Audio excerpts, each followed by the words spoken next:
Ah, yes, the Zelda fanbase. A group of disgusting, divided creeps. They fight about everything. New Zelda or old Zelda. The timeline is great or the timeline is stupid. In fact, the only thing Zelda fans seem to be able to agree on is that Ganondorf's toes look edible and very yummy.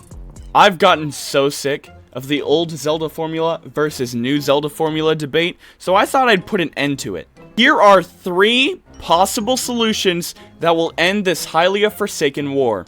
Solution 1. We have the best of both. What is one good thing that the old style Zelda games had and the new ones don't? Good dungeons. Mostly. Now, what do the new open world style Zelda games have that the old ones didn't? You see, Zelda has always been open world. The only difference now is it's much larger and it's no longer segmented. You can explore the whole thing at any point. So here's an idea. Keep the huge open map, but make some areas off limits until you beat a certain dungeon or pass a certain point in the story. And instead of doing the dungeons in a set order or in any order, you should do them in tiers. For example, let's say X Zelda game has 6 dungeons. Well, you do the first one as a tutorial, and then the next 2 can be done in any order, but after you beat the next 2, then you do the 4th dungeon, get some story progression, the world changes a little bit, then you do the last 2 in any order, and then the boss fight. Hey. This is starting to sound like a certain super underrated top-down Zelda game that's perfect in nearly every way. But the most important thing is that they need to be actually good, high-quality, long dungeons. If I don't finish the dungeon and say to myself, man, I haven't had that much fun since I watched King Dorephan take a piss, then it's not a good dungeon.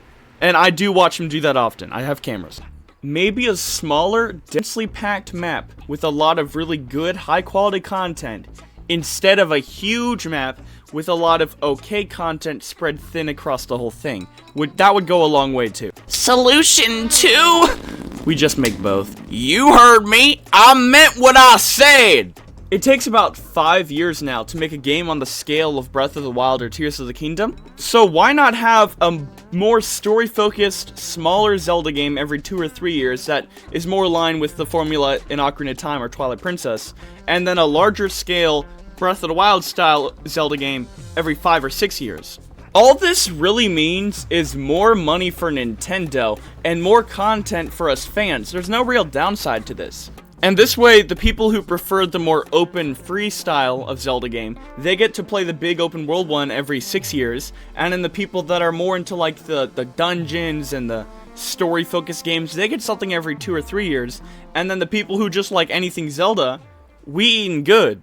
Solution 3, and this one's my favorite. We all get our Master Sword replicas, go out to a huge open field.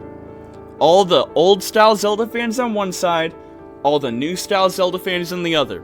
And we just fucking kill each other off. Everybody's dead until it's nothing but a quiet, empty field of just endless bodies of dead Zora-porn gooners as far as the eye can see. Here's the thing.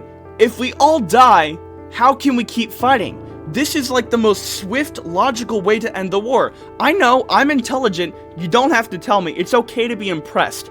Also, 93% of you guys are not subscribed. That's basically everybody here. So if you could, it would be a massive help. Almost as massive as my collection of Ganondorf's used condoms. What, who said that? Anyway, go watch this video where I made a Korok fight a Lionel, or this video where I ranked every single Zelda boss on attractiveness.